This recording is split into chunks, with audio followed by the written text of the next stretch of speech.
Hey there, guys, and welcome back to a brand new year and a new episode of the Empire Partner Foundation podcast, or interview, I should say. I'm your host with the most, Emile, as you guys always know. And bringing more energy this year. I realized near the end of last year, I was kind of getting tired, a bit sleepy as no, but beginning of the year is always going to be exciting. And today we've got a good interview for you guys lined up. We actually have Jasmine Mokwena, who is actually part of the foundation, and Dr. Mava, who was part, or I should say, head runner of the International Scholarship Program that actually took in place in Sochi this year, if I'm correct?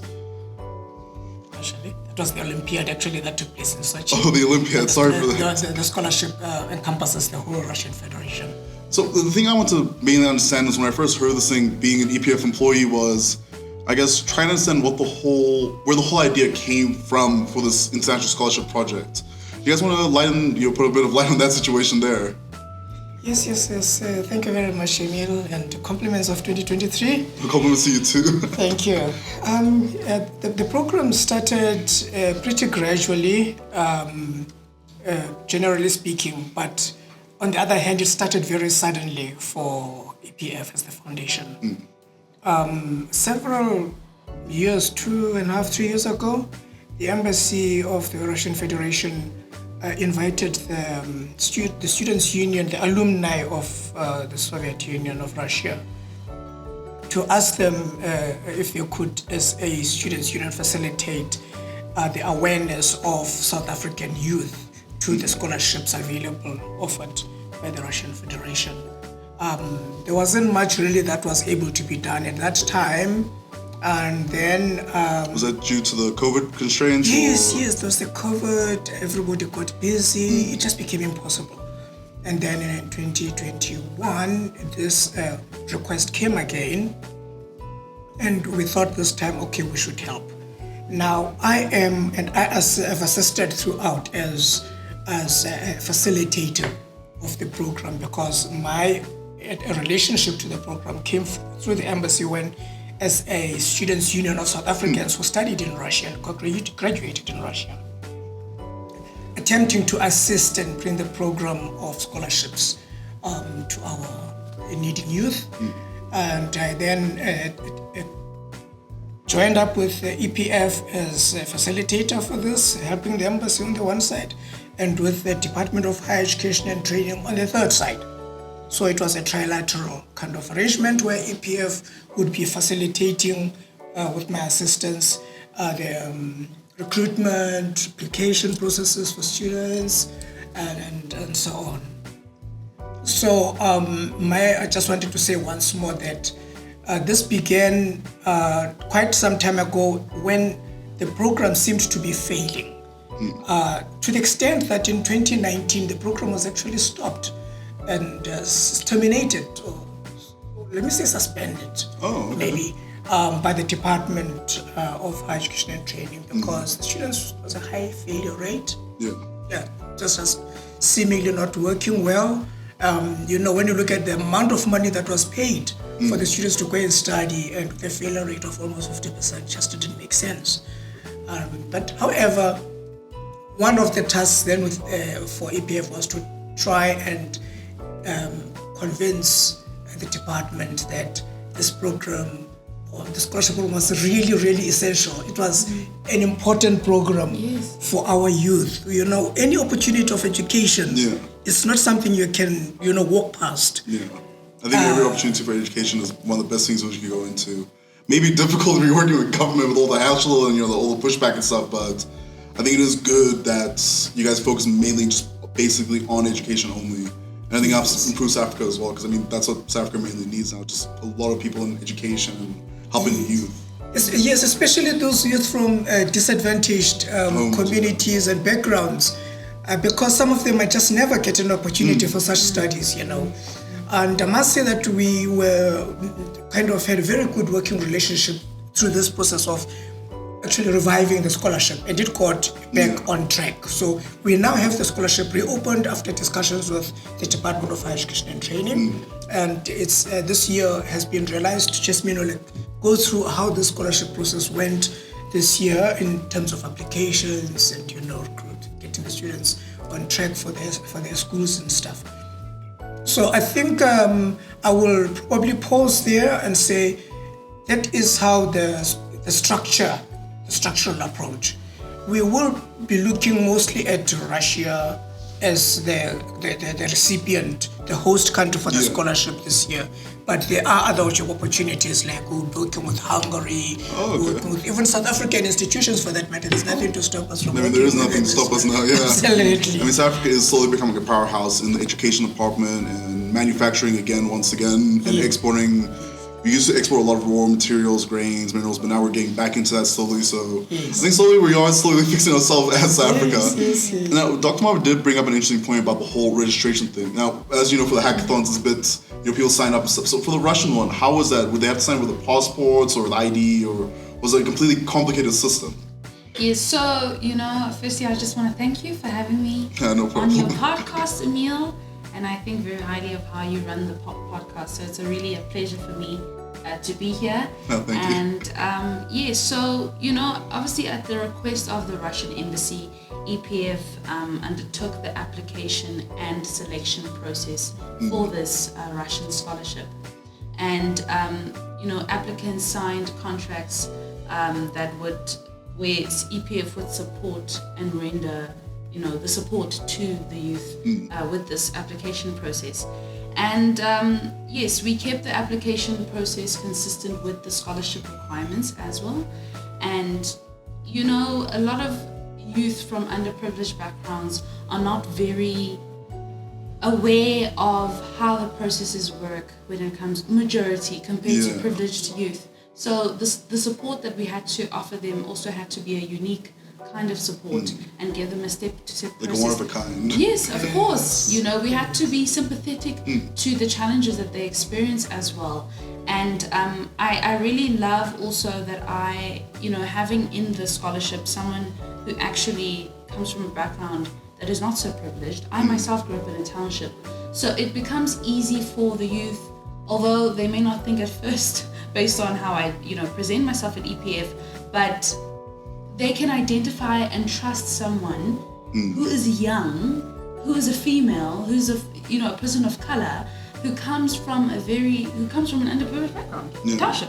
So it's been very interesting to apply that, and also for the expertise that Dr. Mava has provided with his experience in applying the support that we provide to the youth. And we were, as EPF, working to support the Department of Higher Education and Training, and working at the pace of EPF to open the program to the South African youth. And everyone who knows EPF knows that the youth are at the center of all of our operations. Yeah, even with the studio as well, we mainly focus on a lot of youth. 100%, because it's good to shine a light on them. I mean, you know what, they're the future. And we need to make an investment on how our future economy. Look, I will say something maybe controversial to some viewers out there. I will say, the older generation, they've had their time, they did the great work, and now I think it's time for the youth to slowly take a full-on takeover and start actually, making everything youth-driven. So in politics, school, education, in all fields pretty much. Definitely. Now, the other thing I want to know is, so I'm currently learning German slowly, for my own personal reasons. Now, I know, Dr. Mava, you speak German. I know the first time we met, Russian, sorry. I remember the first time we met, you spoke Russian to me. It was like a bit fascinating, because Russian to me is a difficult language. So did the students also have to go through that as well, learning Russian, or was it just like some phrases there and there? Yes, we arranged online courses for the students whilst still in South Africa. There were 3-month courses, and then they got extended, so they went through Russian, I think, well over 4 or 5 months. They were even given certificates at the end of that course. So it was a formal course run by institutions in Russia, in Moscow, and St. Petersburg. They were a bit difficult because of the load shedding, obviously. Yeah, I can imagine.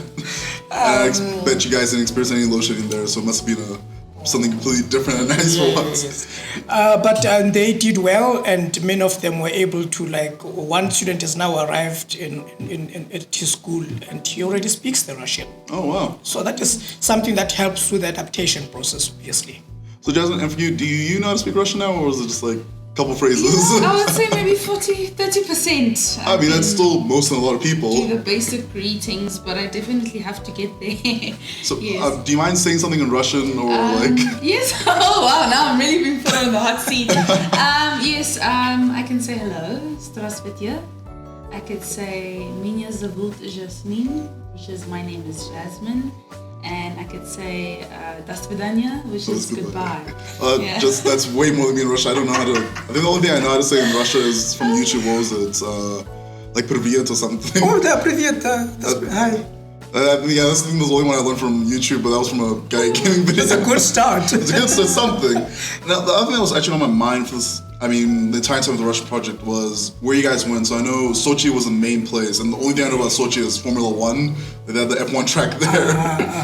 So where else did you guys go in Russia, and how was the experience there compared to South African culture?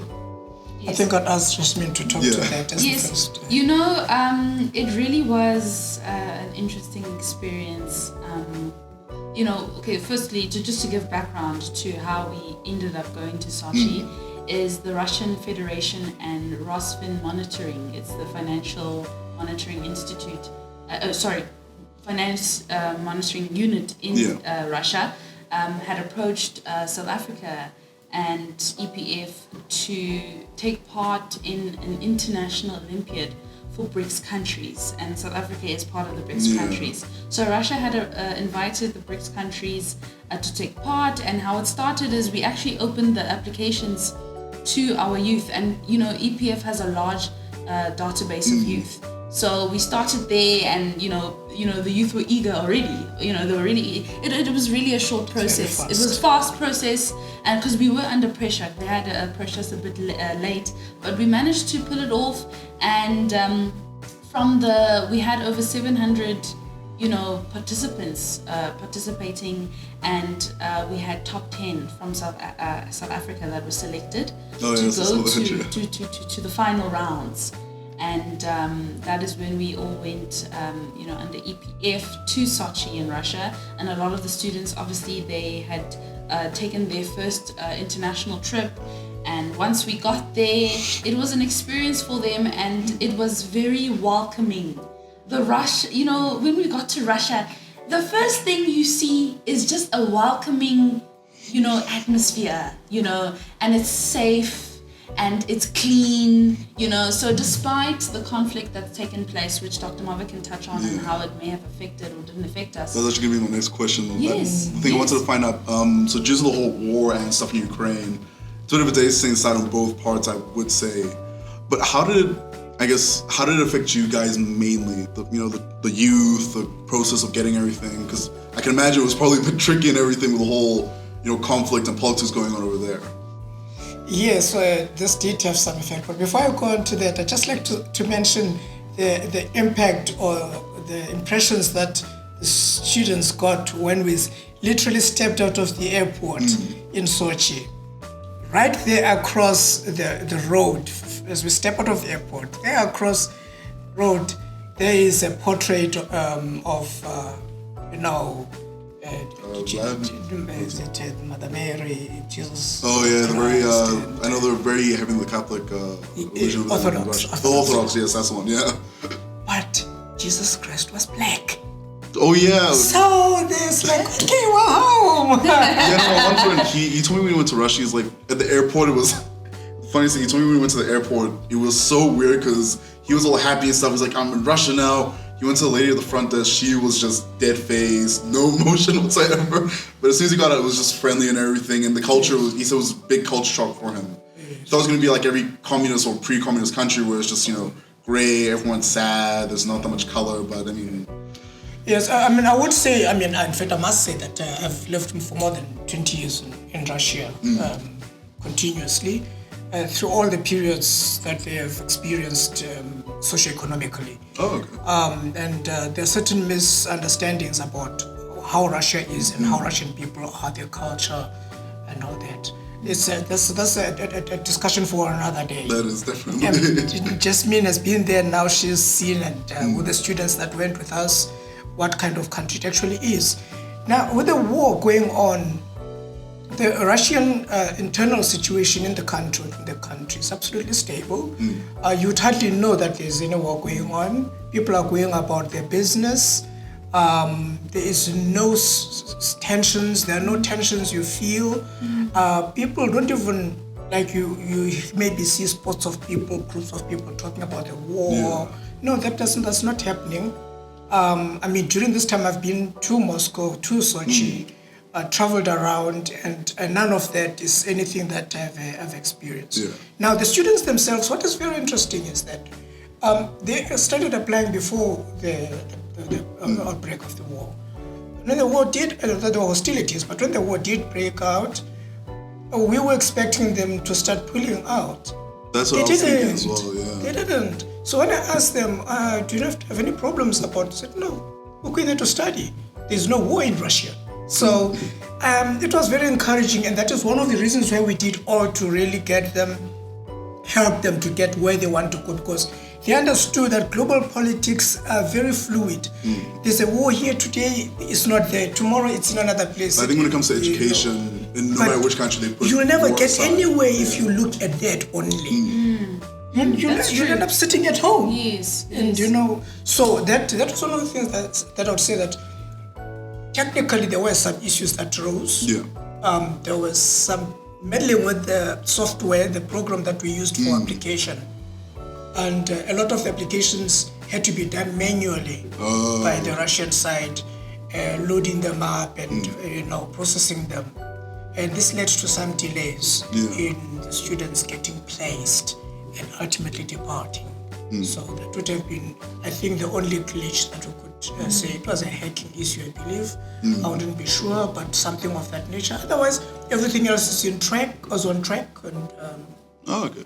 Because I was speaking to the manager of EPF when the whole thing came up, like as a personal concern for the students and for the youth. I was really like, what are the students, when they go there, they say, no, you have to go back and everything. But if it's like that, then, I mean, the way I'm looking at it is that whether it's war or, civil unrest in the country, when it comes to education for the youth, I guess that all gets pushed aside and only focus on the youth for education purposes. I must say, sorry, without no, it's okay, it's okay. We obviously did our research. Yeah, 100%. Because one of the conditions was that it's clear that we cannot send students into a war zone. Active war zone, yeah. Exactly. We need to be sure that the students will be safe, secure, and well looked after and live a normal life. And we did obtain that guarantee, especially on safety, security. Safety is the most important thing. This is the domain of the Russian government, that any foreign student who comes in there is going to be personally looked out for. Yeah. And we had to get a reassurance on this that our students will be safe throughout. And we did. So then we were kind of happy to talk with the students freely about going to study as a result. Puts a lot of relief. And I guess the final question, second last question for both of you is, out of this whole experience, what did you two learn out of it? From a student's perspective or from an invigilator's perspective, what did you two learn from this whole experience? I'll go first. I think for me is my observation of the youth and the view that many people have of the youth of South Africa and of South Africa in general. The narrative around South Africa tends to get really negative. Yeah. And sometimes that it doesn't really get us anywhere, and we forget and lose sight of where we need to go, and putting more sort of magnifying the good that is in South Africa and especially in our future, which is the youth. So what I observed really was just how much people have underestimated the drive the youth of South Africa has. Our group were literally, as Dr. Mava touched on, they didn't care that there's a war going on there. They wanted to get an education, which speaks to also the desire and how hungry our youth are and in need of being educated so that they can apply themselves and contribute to the economy of our country, to the socio-economy of our country. So I noticed the hunger and the drive that our youth faced, and that is also really, I think for me that was my biggest learning curve. And like Dr. Marvis touched on encouragement, it was more even encouraging to sort of then apply ourselves and make sure that these youth make it to the end and achieve their goals. So for me, really, it's showing me that we need to stop talking about how much we need to invest in our youth and actually start doing it, you know? So it's been a very interesting experience. I've personally also learned a lot, working very closely with Dr. Mava, the expertise that he has shown, and I'm very grateful for this opportunity. And that's why I myself am so hungry for other youth to go for their dreams and really just go for it. Just to go for it. Guys, go for it. So yes, that's a difficult question for me. I believe it's because at the end of the day, everything boils down to a passion that I have. And specifically for the youth of coming from underprivileged, families from difficult backgrounds. Yeah. But what Jasmine has just said about the South African youth, that's amazing. Remarkable. The South I don't think anything can beat that right now. Are remarkable. Now, a woman, personally, when I've ever seen, South Africa, especially with all the interns we have over here, some of them have big dreams. They want to build their own company one day with robotics or just simple PCP boards, or just do big things like that. And I guess my final question for this interview, it's kind of like a two-part question, if you don't mind. The first one is, since the Russian thing, not the Russian project, sorry, the international program. Yes. I forgot the name, sorry, my brain just went blank. Scholarship program. The international scholarship program, thank you. With that being said, with the international scholarship program, what was the great success? Because over here in the whole of the EPF Foundation office, we all heard such great success, we saw the results.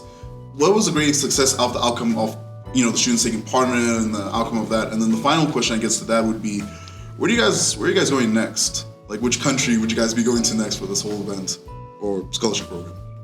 I'll take that on first, then you may add. I believe the biggest achievement, breakthrough, was the revival of the scholarship to study in the Russian Federation. A very big opportunity for everyone who would like to access it. Yeah. And then where we would, and of course other opportunities came in, participating in the Olympiad, breakthrough into BRICS activities. BRICS is a big corporation to go into now. It is. Especially because I heard recently that Saudi Arabia might be wanting to join BRICS as well. Was Saudi Arabia? It's a Saudi Arabia, a few countries. I know the biggest one that they said was Saudi Arabia because of the oil line and everything to help with BRICS in that area. But, generally, the activities within BRICS are extremely rapid and, getting into the mainstream of participation is something that we'll be happy to in our academic, of course stream. Yeah. And then I believe the second thing would have simply been that we are, of course, looking at various countries that would want to work with EPF. In particular, collaborating with the Department of Higher Education and Training. We are, for example, now going to also work with students going to Hungary. So we're talking about, let's say, 100 plus scholarships. Oh, okay. Russia, we're talking about 94 scholarships. But our applications are a lot. We've got 5-7 fold. The applications will probably be running at close to 600.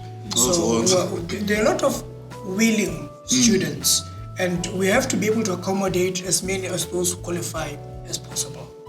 Definitely. So no, I definitely want to say that it's our responsibility to ensure that we invest in our youth, and EPF is here. EPF is here. We're calling you out to apply, to be committed, and if ever your dreams took a back seat or you fell asleep someday, wake up. Because there's a platform. That's the whole point of EPF, really, is to provide the platform that underprivileged youth, specifically in Mokoena, if not otherwise, have come across certain opportunities like the scholarship. So it really is it's going to be big. It's going to grow. So it's up to you if you want to join us. We want you to join us. So this is a call to action to join us in this journey. And yeah, it will be our pleasure. I know I said the previous question was the last question, but I have a bonus question for you too. Sure. It's a bit of a difficult one. Okay. Which one do you prefer more, Russia or South Africa? When it comes to anything, and just standards of living or just anything pretty much, Russia or South Africa? You know, can I go first? Sure. Oh gosh, guys, I love South Africa. Oh my gosh, you know, I'm really proudly South African. And I love Russia as well. It's not a fair question at all. And I just love what the opportunity that Russia is going to bring to a lot of our youth. They've been very welcoming and open to South Africa. That's something that I've noticed. They've been open to us. Russia's been open to South Africa for years now, especially the whole, couple of years ago, the whole nuclear power plant thing. They wanted to help us with that. I know back in the days when South Africa was going through a bit of a war thing with the party, they wanted to help with us with, you know, funding and, you know, also weapons and stuff to help us with, you know, certain actions, but that's for another day. And Dr. Mava, you? South Africa or Russia? I'm interested to hear this question. I mean, you've lived in South Africa and Russia as well, so... Yes. No, I'm definitely so South African that I would never go anywhere else in the world. South Africa is the greatest country for me, anyway, compared to anywhere else. But Russia, having said that, is a great country. It's worth visiting, and even living in Russia temporarily is comfortable, something that we'd find comfortable. Russians are very friendly. Now, I heard the food there, I heard the food from one of my friends, that the food there is very bland though. Is that true? Would you say? I would say it's healthy. And gosh, even our experience in Sochi, I was going through some stuff because I was eating. I love the food there. They have a variety. It's an interesting, different palate compared to South African. Yes, it is. And it's really, guys, it's their culture. It's unique to them. I will say, I did try one. I tried what's it, chiburik?